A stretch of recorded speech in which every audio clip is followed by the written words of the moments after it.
안녕하세요. 별라디오와 서연에 오신 것을 환영합니다. 저는 지방 소도시에 살고 있는 30대 평범한 여자입니다. 저는 최근에서야 이 채널을 알게 되었습니다.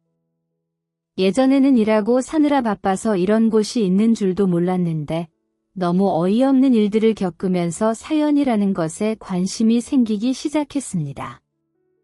황당한 일이 또 있었나 싶어 기웃거리다 보니 세상에는 나만큼이나 별난 일을 겪은 사람들이 정말 많구나 하는 생각이 들었습니다. 그것이 놀랍고 끔찍하기도 하면서도 한편으로는 제게는 어떤 위안이 되기도 했습니다. 힘든 일을 겪고도 모두 이겨내고 잘 지내는 다른 분들의 사연을 들으니 저도 우리 가족도 힘들었던 상황을 이겨내고 잘 살 수 있을 거라는 생각이 듭니다. 그래서 저도 그동안 말하지 못했던 제 사연을 한번 들려드리려고 합니다. 제가 얘기할 사연의 내용이 시댁과 그 식구들에 관한 이야기라 남편에 대한 얘기부터 시작해야 할 것 같습니다. 남편과 저는 보통의 인연으로 설명할 수 없는 아주 오래된 깊은 인연이었습니다. 저희는 어릴 적부터 이웃사촌으로 매일 보고 자란 동네 소꿉친구였습니다. 서로가 남자 여자라는 것을 알기 이전부터 친구로서 이웃으로서 정말 많이 가까웠던 사이였습니다. 어쩌면 친구라는 개념을 알기 전부터 가까웠던 사이였기에 제게는 친구보다도 가족 같은 남편이었습니다. 아마도 제가 다른 형제자매가 없었기에 더욱 그렇게 느꼈던 것 같아요. 한 동네에서 살던 우리는 학교에 들어가기 전부터 매일 붙어 다니며 시간을 보냈고 나이가 들면서 서로에게 자연스럽게 이상한 감정을 품게 되었습니다. 서로 좋아하는 감정이 생기면서도 선뜻 고백하지 못했던 것은 너무 오래 알고 지낸 탓에 서로에게는 무엇보다 소중한 존재였기에 괜히 사귀다가 헤어져 인연을 끝내고 싶지 않았기 때문이었습니다. 오랫동안 알고 지내서 누구보다 저를 잘 알아주고 챙겨주었던 남편은 제게는 누구보다 소중한 존재였습니다. 남편은 제가 기쁘거나 슬프거나 언제나 저의 모든 추억 속에 자리 잡고 있었습니다. 제가 슬프고 힘들었던 순간에 누구보다도 힘이 되어준 사람도 남편이었어요. 저희 엄마가 아프셔서 힘들어하던 저희 가족을 가장 걱정하고 챙겨주었던 사람 역시 남편이었습니다. 결국 엄마가 일찍 돌아가시고 좌절한 제 곁을 끝까지 지켜준 사람도 남편이었죠. 그 당시 어린 마음에 모든 것이 힘들고 포기하고 싶었던 상황에서 남편이 없었다면 제가 어떻게 버틸 수 있었을까 하는 생각이 듭니다. 남편만큼이나 남편의 부모님도 저를 많이 챙겨주셨습니다.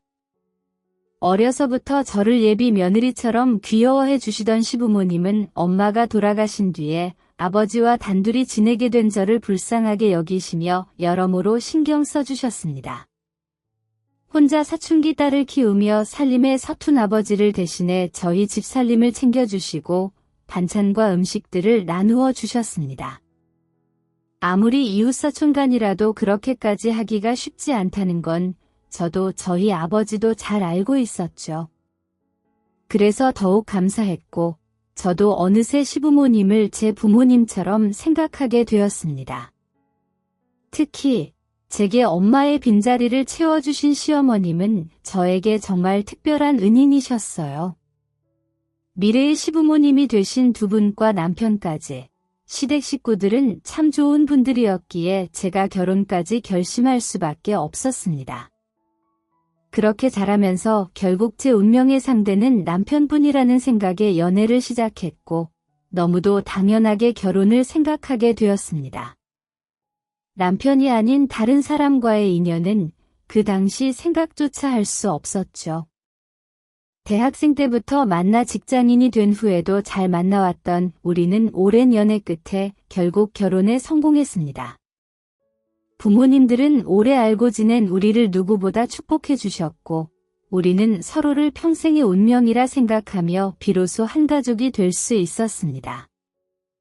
남편과 결혼한 저는 친구 같고 가족 같은 남편과 부모님이나 다름없는 좋으신 시부모님 덕분에 결혼 후에도 아무 문제 없이 행복한 결혼 생활을 할 수 있었고 제가 누구보다 행복한 여자일 거라 생각했습니다.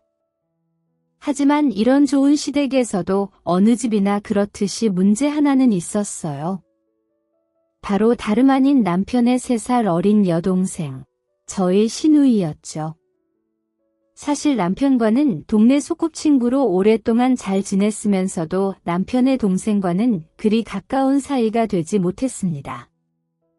한 동네에 살면서 언니 동생으로 지낼 만도 했을 텐데 어려서부터 시누이는 참 별난 구석이 있었거든요.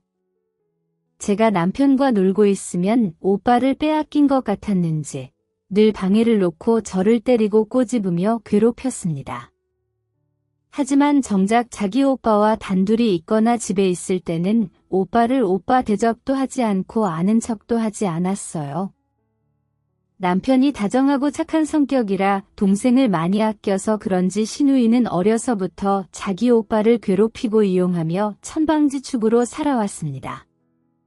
그래도 남편은 철없는 막내 동생이라 생각하며 귀엽게만 생각했고 저도 그냥 동네 동생으로 여기며 제 옷도 물려주고 예쁜 물건이 있으면 선물도 하며 적당히 잘 지내왔다고 생각했어요.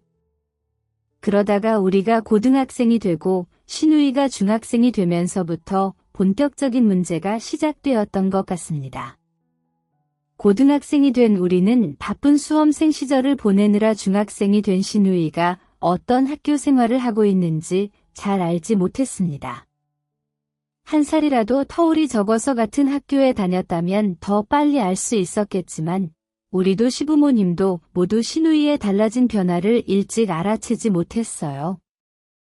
중학생이 되어 교복을 입고 중학교에 적응하면서 새로운 세상에 눈을 뜨게 된 시누이는 질 나쁜 아이들과 어울려 다니게 되었습니다. 혹시 일진이라고 들어보셨나요? 학생들이 서열놀이를 하며 자기들이 뭐라도 된 것처럼 남을 괴롭히고 우르르 몰려다니는 집단을 말하는 건데 모범생이었던 자기 오빠와 달리 시누이는 중학교에 들어가자마자 그런 일진 집단에 들어가 날라리 같은 아이들과 어울리며 점점 달라지기 시작했습니다. 이전에도 그리 성격이 좋지는 않았지만 그래도 부모님이나 밖에서는 혼이 나서 자제하려 했던 것 같은데 주변에 비슷한 친구들과 어울려 다니면서 자신을 이해해주는 또래 집단이 생겨서인지 부모님 말도 듣지 않고 아나무인으로 다니기 시작했습니다. 교복을 줄이고 어린 나이에 저래도 되나 싶을 정도로 화장을 하고 학교 수업은 당연히 뒷전인 탓에 시부모님의 걱정이 이만저만이 아니었죠. 아들인 남편은 모범생에 조용히 별탈 없는 학교 생활을 해왔기에 시부모님도 그런 고민은 처음이셨을 거예요. 처음에는 당황스러워하셨던 시부모님도 자식이 엇나갈까 걱정스러워 회유도 하고 혼도 내며 온갖 노력을 다하셨습니다. 그러고 다니면 용돈 끊고 외출 금지시킨다고 협박도 해보고 늦게 들어오는 시누이에게 매도 들어보셨지만 시누이는 시부모님이나 자기 오빠의 말도 듣지 않았습니다. 오히려 더 막무가내로 나오기 시작했습니다. 나쁜 아이들과 어울려 다니면서 술, 담배는 기본이었고 누군가를 어떻게 괴롭혔는지 아이들끼리 폭행 사건에 연루되면서 경찰서까지 가게 되셨죠. 그래도 다행히 피해 학생의 상태가 그리 심각하지 않았고 당시에는 시누이가 어린 미성년자라 큰일은 아니었지만 시부모님은 낯선 사람들 앞에서 무릎 꿇고 자식의 잘못을 대신 사과하셔야 했습니다. 당연히 병원비와 합의금까지 물어주셨고요. 가해 학생들 중에서 부모가 찾아온 사람은 시누이의 부모님이 유일했습니다. 나머지 아이들은 제대로 된 부모가 없거나 이미 집에서 포기한 아이들이었죠. 하지만 시부모님은 시누이를 포기하지 못하시고 자식 때문에 늘 죄인이 되셔야 했습니다. 다른 집 부모들이 자기 자식을 나 몰라라 하는 모습을 보았고 자신의 부모는 그와 반대로 피해자들 앞에서 몸을 숙이며 대신 사과하는 모습을 봤다면 정신을 차리고 더 이상 사고를 치지 않아야 맞을 거예요. 하지만 신우이는 절대 그러지 않았습니다. 오히려 자신은 미성년자라서 큰 처벌을 받지 않고 부모님이 합의금으로 문제를 해결해 주신다는 걸 알아서 그런 건지 부모님께 죄송하기는커녕 더 이용하며 더 큰 사고들을 쳤습니다. 집에서 용돈을 주지 않는 것도 아닌데 남의 가게를 털고 주인들을 협박해 금품을 갈취한 일도 있었죠. 그땐 화가 잔뜩 난 가게 주인들 때문에 정말 수년원까지 갈 뻔했지만 시부모님이 아주 사정사정하시고 큰 합의금을 들여 겨우 무마할 수 있었습니다. 이제 고등학생이 되었으니 제발 정신 차리라는 시부모님 말씀에도 신우이는 여전히 정신을 차리지 못했습니다. 그렇게 신우이는 집안의 유일한 골칫거리가 되었고 학교와 경찰서로 불려다니는 시부모님은 단 하루도 마음 편히 지내실 날이 없으셨어요. 집 전화만 울리면 딸이 또 무슨 사고를 쳤을지 늘 심장을 졸이셨고 중요한 날이건 아닌 날이건 가리지 않고 사고를 치고 매번 가출을 일삼는 신우이 때문에 두 분은 늘 바쁘실 수밖에 없었습니다. 속을 썩이는 자식 때문에 화도 나고 많이 지치셨지만 그래도 자식을 포기할 수는 없으셨던 두 분은 며칠씩 집을 비우며 사라진 딸을 찾겠다고 전국 방방곡곡 안 다녀본 곳이 없으셨습니다. 덕분에 남편은 늘 뒷전으로 밀릴 수밖에 없었고 가끔은 엄마가 없는 저보다도 더 외로워 보였습니다. 그래도 남편은 신우이와 달리 어긋나지 않았고 오히려 그런 신우이 때문에 자신은 더 걱정 없는 자식이 되겠다며 더 열심히 살았습니다.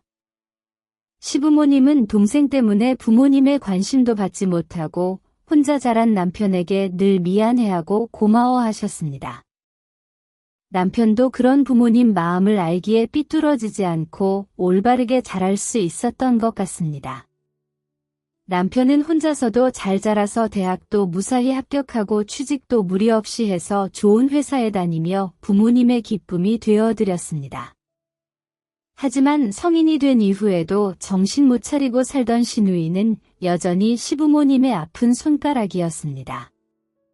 그나마 나이 먹고 나서는 더 이상 부모님 등 뒤로 숨을 수 없어서 그런지 남의 집갱값을 물어주고 감옥 갈 만한 사고는 덜 치는 듯했지만 여전히 여기저기서 크고 작은 사고를 치고 다녀 시부모님의 걱정은 끝이 없었습니다. 가출한다고 전국을 떠돌아다니면서 학교도 제대로 안 다녔던 신우이가 제대로 된 대학을 가는 것은 무리였죠. 신우이가 20살이 되면서 재수하겠다고 정신 차리는 것 같더니 그 돈으로 또 술 마시고 클럽을 다니며 공부는 하지 않았습니다. 그런데도 어떻게 학교에 붙은 건지 시부모님께 합격증명서까지 보여주고 등록금과 원룸 보증금까지 얻어 집을 떠났습니다. 학교를 다니면서도 집에는 한 번도 찾아오지 않고 성적표도 보여주지 않더니 나중에야 그게 전부 신우이의 거짓말이었고 애초에 합격한 적도 없다는 사실을 알게 되었습니다. 시부모님이 등록금과 생활비로 줬던 돈은 전부 유흥에 사용되었고 결국 나이 먹고도 제정신 차리지 못하고 가족들에게 폐만 끼치고 사는 신우이를 보며 가족들도 점점 신우이에게 실망하고 있었습니다. 그러다 저희 결혼식에도 오지 않았던 신우이가 얼마 뒤 유부남과 바람이 났다는 이유로 상간녀 소송을 당한 것을 보고는 시부모님이 몸져 누우기까지 하셨습니다. 하고 많은 남자들 중 왜 하필 유부남을 만났던 건지 어쩌다가 상간녀 소송에 걸려 그 서류가 시부모님 집으로 날아오게 했는지 이유는 알 수 없지만 결국 갈 때까지 간 신우이를 보며 시부모님도 생각이 많아지셨고 결국 생각을 바꾸시기로 하신 것 같습니다. 바뀌는 것 하나 없이 살았던 신우이가 자기 돈으로 위자료 낼 여력이 있을 리가 없었죠. 결국 집으로 돌아와 대신 위자료를 내달라는 신우의 말에 시부모님들은 결국 2천만 원이라는 큰 돈의 위자료를 대신 내주셨습니다. 저는 이번에도 시부모님이 또 자식 일에 맞지 못해서 져주셨구나 생각했는데 얼마 뒤에 그게 아니었다는 걸 알게 되었습니다. 니들을 이렇게 불러 모은 건 우리가 꼭 할 얘기가 있어서 그런다. 우리가 너희 둘을 낳았고 그동안 부모로서 너희들에게 부모 노릇 못한 일은 없다고 생각한다. 이건 아마 첫째보다는 둘째. 네가 더 잘 알겠지? 부모로서 자식 허물도 다 내 죄라 생각했고 부모가 자식 위해 희생하는 게 맞다 생각했지만 그걸 언제까지 해야 하는지 어디까지 해줘야 맞는 건지는 우리도 미처 알지 못했구나. 근데 최근에 있었던 일로 많은 생각을 하게 되었다. 우리가 결국 자식을 잘못 키웠구나 말이야. 차라리 처음부터 도와주지 않고 자기 잘못에 직접 책임지도록 내버려 두었으면 어땠을까 그런 후회가 들더구나. 물론 피해자를 위해서 부모로서 그 자식을 잘못 키운 책임 때문에 합의금을 내어주고 피해 보상을 해줬었지만 앞으로 우리도 그 자식에게는 더 이상 부모로서 해줄 일이 없겠구나 생각이 든다. 그게 무슨 말이에요? 해줄 일이 없다니? 지금 나한테 하는 말이야? 그래. 그래서 우리가 미리 유언장을 작성했다. 우리가 언제 죽더라도 모든 재산은 첫째, 네 오빠에게 상속하겠다고 말이야. 우리도 여태 할 만큼 다 했고, 다 큰 자식 허물 덮어주는 일은 이제 그만하고 싶구나. 이번에 위자료 내준 것으로 너한테 드릴 돈은 충분하다 싶다. 네 오빠는 지금까지 우리가 너 뒤를 쫓아다니느라 신경도 쓰지 못했어. 그걸 돈으로 환산을 할 수 있겠니? 거기다 지금까지 너한테 든 돈을 생각해봐라. 지금까지 내가 해먹은 돈만 해도 내 오빠에게 전 재산을 물려주는 게 더 공평하다. 그러니까 너도 이제 뒤처리해줄 부모 없다고 생각하고 제발 사고치지 말고 똑바로 좀 살아라. 이제는 정말로 너 도와줄 여력도 없고 그럴 생각도 없으니까 우리 믿고 허튼 짓 할 생각 말고 한 푼이라도 직접 벌어서 알아서 살아. 알겠어 뭐야?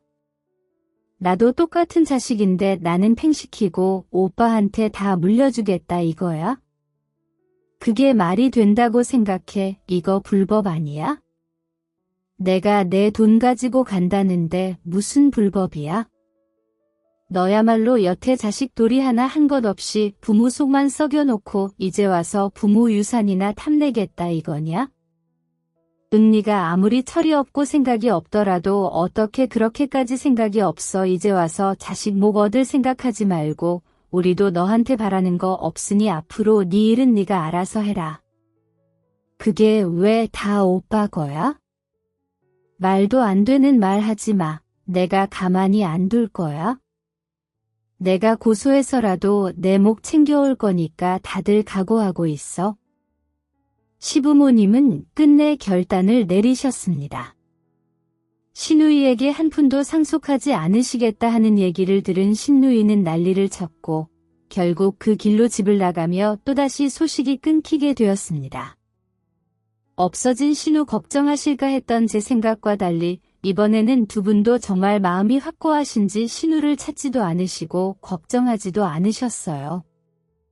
두 분도 언젠가는 신우이가 다시 철이 들고 제대로 살기를 바라셨겠지만 신우이는 끝내 부모님의 바람을 들어주지 못했네요.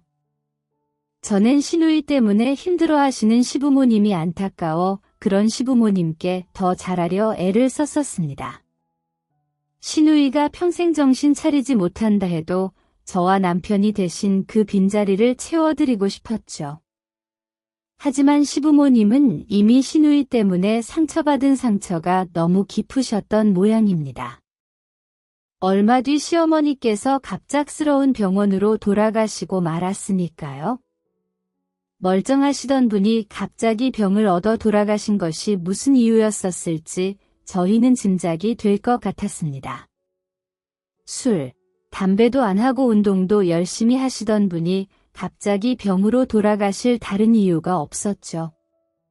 스트레스가 만병의 근원이라 하던데 신우이 때문에 얼마나 스트레스가 많으셨겠어요? 그래서 저와 남편은 직접 말하지는 않았지만 어머니가 돌아가신 것이 모두 신우이 때문이라 생각했습니다. 그래서 시어머니 장례식에 부르고 싶지도 않았지만 그래도 혹시나 하는 마음에 남편이 결국 연락을 했었죠. 그런데 신우이는 남편의 연락을 받고도 결국 자기 엄마 장례식에도 나타나질 않았습니다. 저도 해도 너무한다는 생각이 들더라고요. 아무리 연 끊고 나갔다 하더라도 자기 엄마가 돌아가셨는데 그 장례식에도 오지 않는 것이 정말 자식일까요? 그 일로 가뜩이나 힘들어하시던 시아버지도 마음의 상처를 받으셨고 저나 남편도 신우이에게 큰 실망과 분노를 느꼈습니다. 모두들 힘든 마음으로 어머님을 떠나보내드리고 저희 부부는 혼자 계신 아버님이 더욱 걱정스러워졌습니다. 시어머니가 갑자기 병이 생기신 걸 보니 혹시 아버님도 모르는 사이에 병을 키우고 계신 건 아닐까 싶어 괜찮다는 아버님을 붙들고 병원으로 찾아가 검사를 받게 되었습니다. 그동안 건강은 자부하시며 운동만 하시고 병원은 멀리 하셨던 시부모님이셨는데 저희도 시어머니를 보낸 뒤에야 겁이 나게 되었던 거죠. 그때까지도 설마 하며 종합검사 결과를 기다리던 저희는 믿을 수 없는 결과를 받고 좌절할 수밖에 없었습니다. 시어머니에 이어 시아버지께서도 상상도 못했던 병이 생기셨던 거예요. 시아버님은 폐암 판정을 받고 마셨습니다. 벌써 얘기가 진행 중이었고 지금이라도 검사를 받았기에 망정이지 자칫 잘못하면 3기가 넘어갈 뻔한 상황이었다고 들었습니다. 하마터면 말기나 되어서 알아차려 시아버지마저 시어머니처럼 떠나보낼 뻔했다는 생각에 저희 부부는 심장이 내려앉는 기분이었습니다. 자식으로서 어떻게 부모님 몸 상태도 모르고 지냈던 건지 너무나 큰 자책에 빠져 매일 눈물만 나왔습니다. 아버님은 저희 앞에서 애써 괜찮다며 인생에 미련이 없는 것처럼 말씀하셨지만 저희는 어머니에 이어 아버님까지 보내드릴 자신이 없었습니다. 힘든 항암 치료 싫다며 거부하시는 시아버지를 회유해서 항암을 겨우 치료를 시작하며 저의 모든 생활을 시아버지에게 맞추게 되었습니다. 아직 저희 부부 사이에 아이가 없는 것이 그때만큼 다행인 적이 없었어요. 저는 그날로 당장 휴직을 신청하며 시아버지 간병을 시작했고 남편 역시 틈날 때마다 병원을 들리며 아버님을 챙겼습니다. 내가 휴직을 했었어야 하는데 당신한테 큰 짐을 지은 것 같아서 너무 미안해. 무슨 말이야, 아버님 나한테도 부모님이나 다름없으신 분인데 누가 맞던 무슨 상관이야. 조금이라도 여력 있는 사람이 나서는 게 맞지. 그리고 당신은 아버님 병원비 책임지는 사람인데 돈 때문에 회사 다닌다고 괜히 죄책감 갖지 마. 우리 서로 미안해하지 말고 다 같이 힘내서 아버님 건강 되찾자. 우리가 기죽어 있으면 아버님도 희망 갖지 못하실 거야. 그러니까 아버님 앞에서는 늘 밝은 모습만 보여드리자. 더 이상 스트레스 받게 하면 안 되잖아. 그래, 고마워. 당신 말이 맞아. 그렇게 저희 부부는 조금이라도 좋은 치료법이 있는지 논문까지 뒤져가며 공부했고 아버님을 위해 많은 노력을 했습니다. 아버님이 폐암 치료를 받으시는 쯤에 잊고 있던 신웅이가 찾아오고 말았습니다. 시어머니 장례식에도 오지 않은 사람이라 기대도 하지 않았는데 어쩐 일로 찾아온 건지 찾아온 신우를 보고도 저희 부부는 믿기질 않았죠. 아버님이 계신 병원으로 찾아온 신우는 눈물바람을 하며 시아버지 앞에 무릎을 꿇고 오열했습니다. 아빠, 어떡해? 이게 다 내 탓이야. 엄마도 아빠도 다 나 때문에 아픈 거야? 내가 하루라도 빨리 정신 차리고 엄마, 아빠한테 효도했어야 하는데 내가 사고만 치고 속 썩여서 병에 걸린 거야? 우리 아빠 이대로 죽으면 나 정말 못 살아. 아빠 잘못했어요. 제발 다시 일어서세요. 네, 이제 와서 뒤늦은 후회가 되는 건지. 신우이는 아버님 앞에서 뒤늦은 참회의 눈물을 흘렸습니다. 어려운 항암 치료 탓에 기약 없으신 아버님은 그런 신우이를 보고도 아무 말씀을 하지 못하셨죠.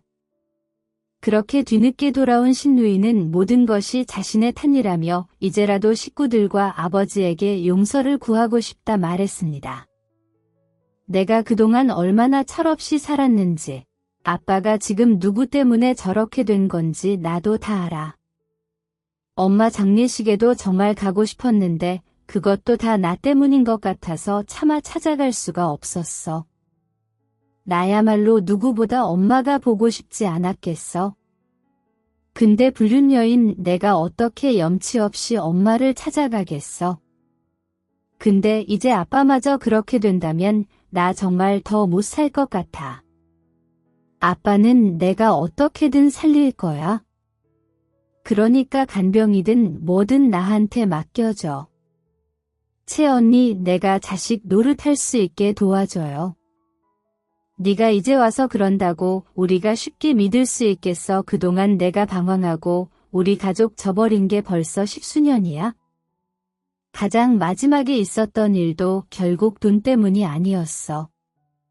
그랬던 내가 이제 와서 잘못을 뉘우친다고 하면 우리가 어떻게 믿어 알아? 나 같아도 날 못 믿겠지.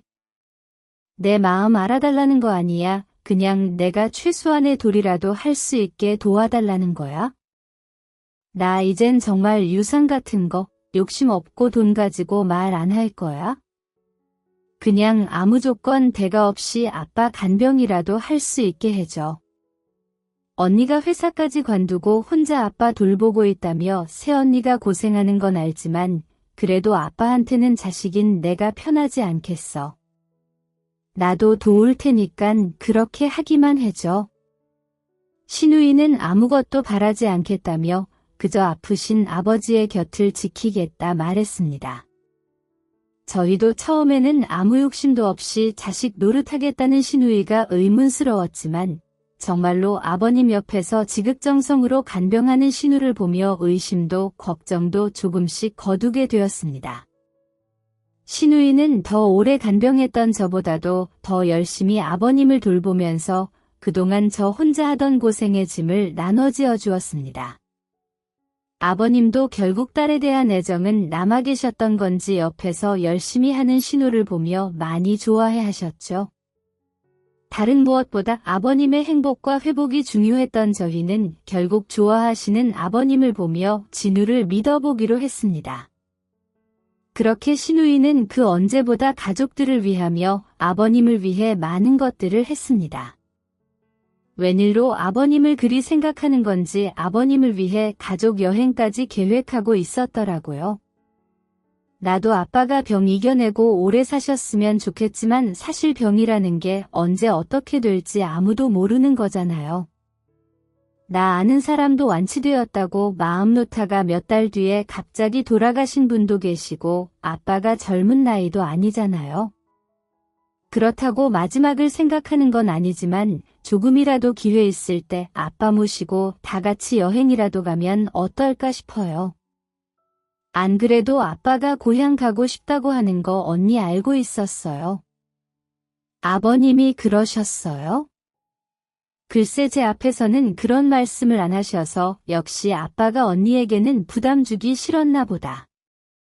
자꾸 바다가 보고 싶다고 예전 고향에서 놀던 그때가 그립다고 그러시는데 그 얘기를 듣고도 내가 마음을 그냥 편히 먹을 수가 있어야죠.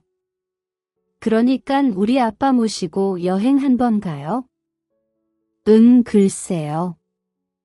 우선 오빠한테도 말해봐야 되고 그리고 사실 아버님이 상태가 좋았다 나빴다 하시니깐 멀리 모셔가는 건 맞는지 잘 모르겠네요.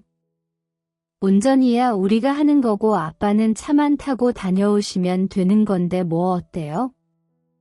오히려 이럴 때 아빠 마음이라도 편하게 해드리는 게 효도하는 거 아니겠어요? 사실 나는 오빠랑 아직 껄끄러워서 말하기 좀 그렇고 언니가 대신 말 좀 잘 전해줘요.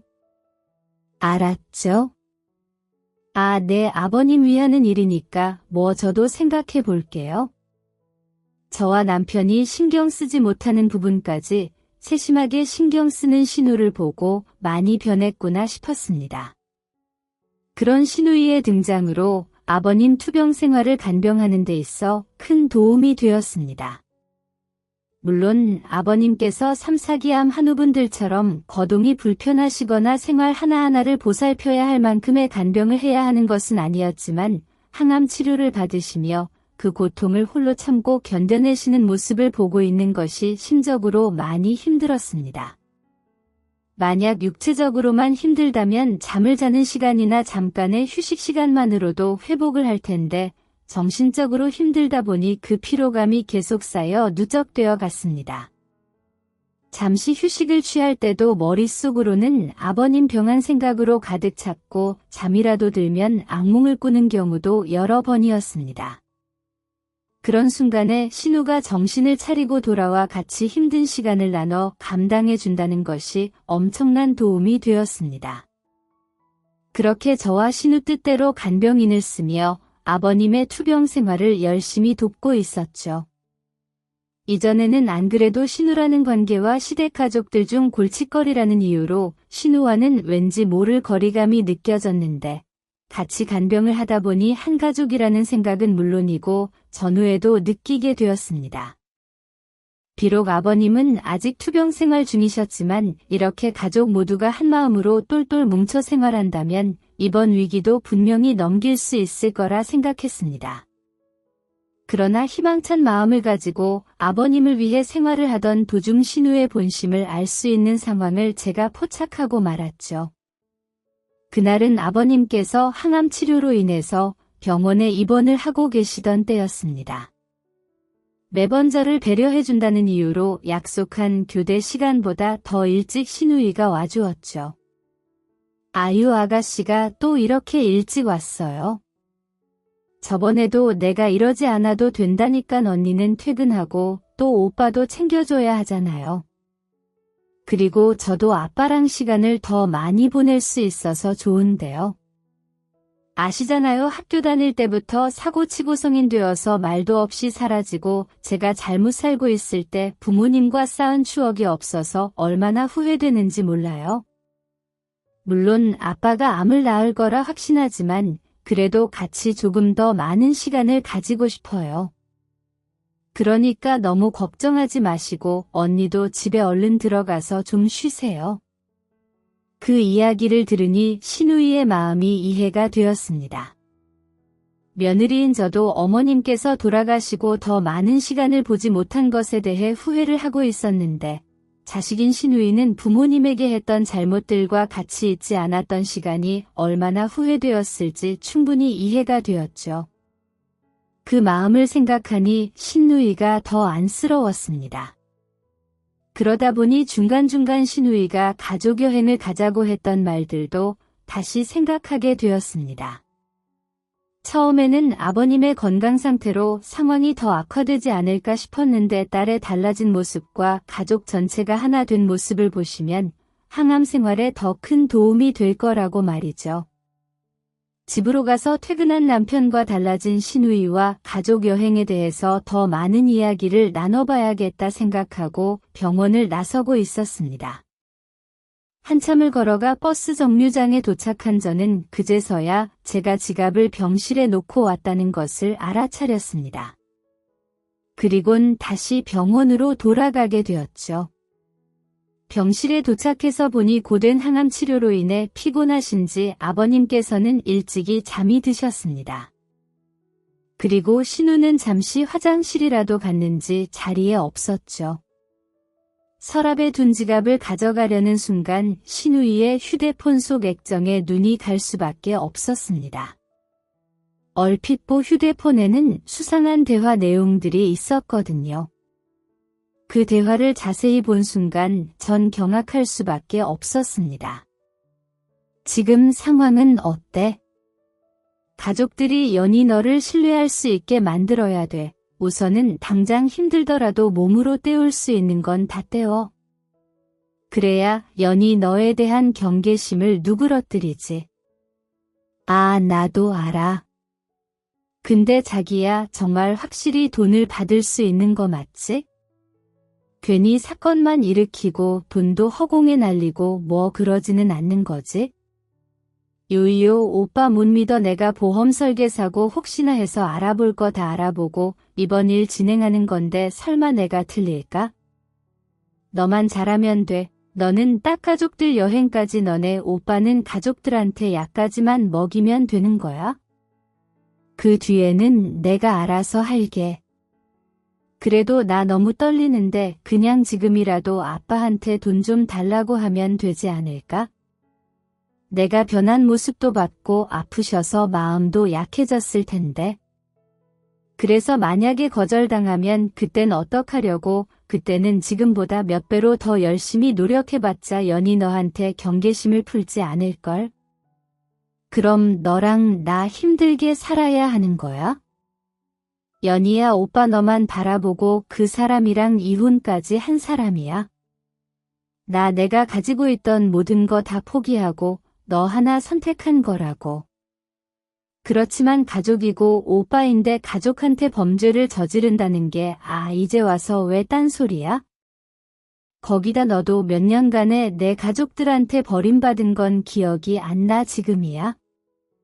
손 하나 어디서 빌려서라도 필요한 상황이니까 너네 오빠 가족들이 가족 취급해주는 거지. 아버님 돌아가시면 유언대로 재산 다 받고 나서 너한테 나눠주기라도 할 것 같아. 사람이 화장실 들어갈 때랑 나올 때 다르다고.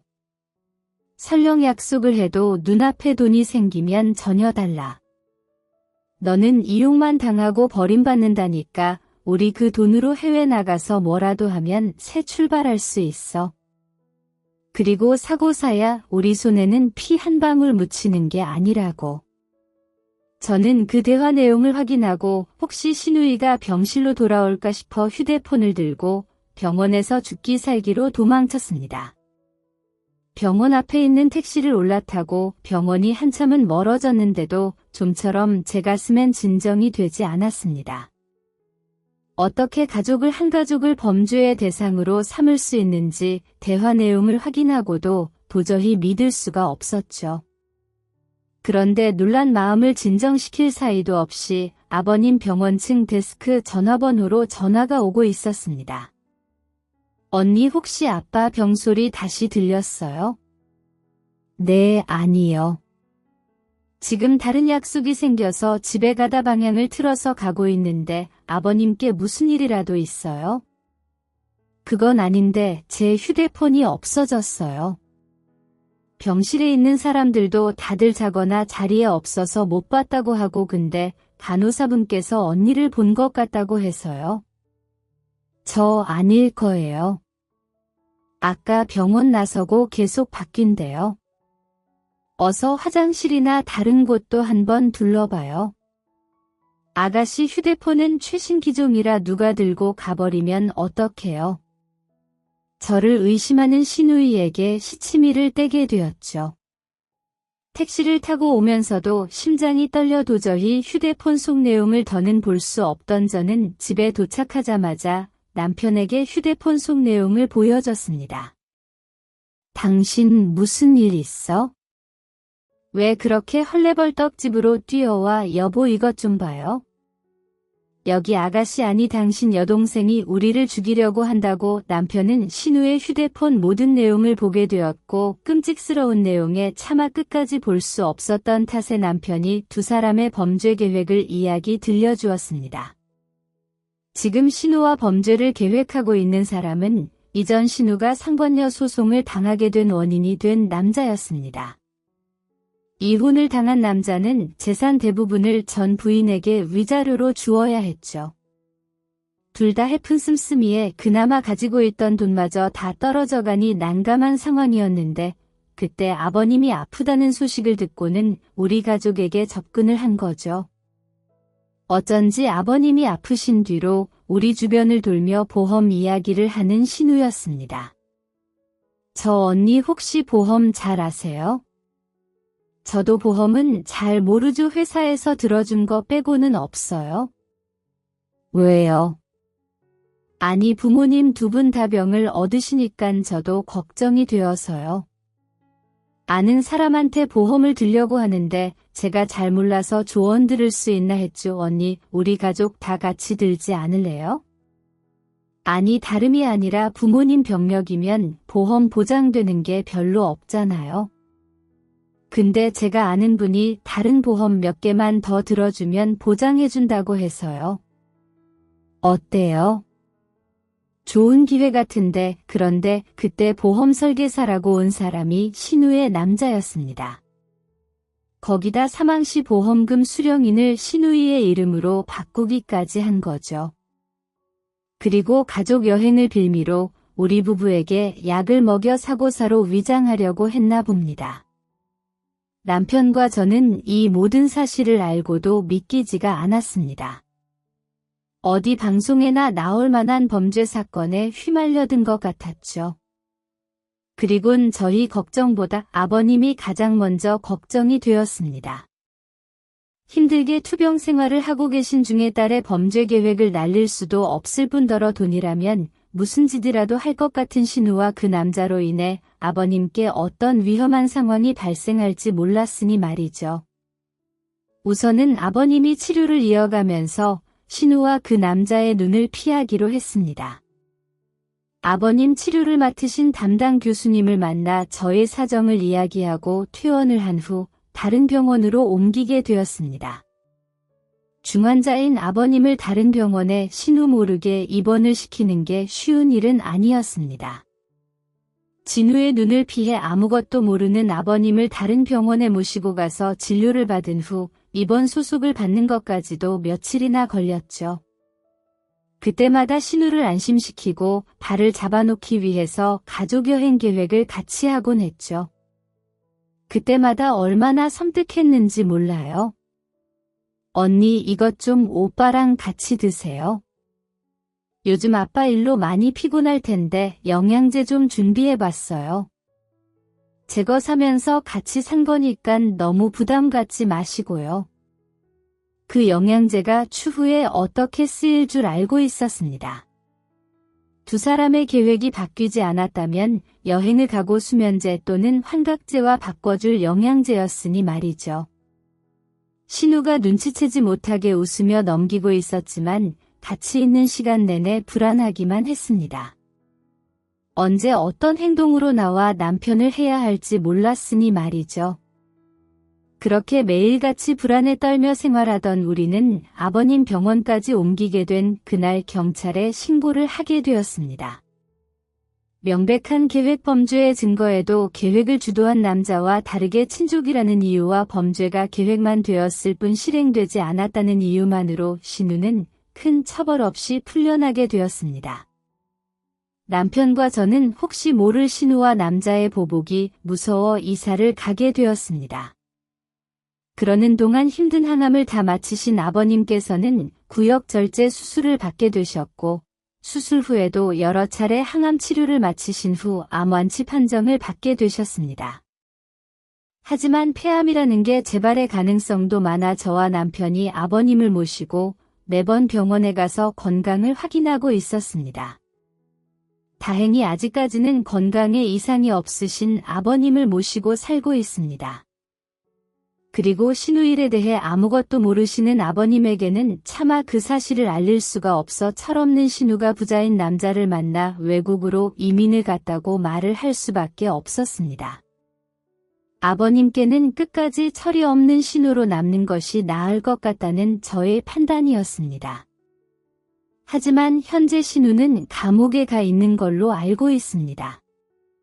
저희에게 범죄를 실패하고도 그 남자와는 돈독한 사이였는지 남자가 얼마 되지 않은 처벌을 받고 출소를 하고 난 뒤 다시 사기 행각을 벌이다 잡혀 교도소를 갔다고 듣게 되었거든요. 합의금을 마련해달라고 연락을 한 신우를 보면 갱생되지 않을 사람이 있다는 걸 처음 알게 되었습니다. 그리고 저와 남편도 혹시 모를 미래에 찾아올 신우에게 대비하기 위해 여러 준비를 하고 있어요. 하지만 우선은 모든 걸 다 잊고 현재 건강하신 아버님과 행복하게 지내려고 노력하고 있습니다. 아버님을 잃고 아버님까지 병상에 계시니 가족들에게 남은 시간을 얼마나 소중하고 알차게 보내야 하는지 알게 되었으니까요. 앞으로도 저는 친정 식구들과 아버님, 남편과 행복하게 살기 위해서 최선을 다하려고 합니다. 여기 이 채널 식구분들도 가족과의 시간을 소중히 하시길 바랍니다. 감사합니다.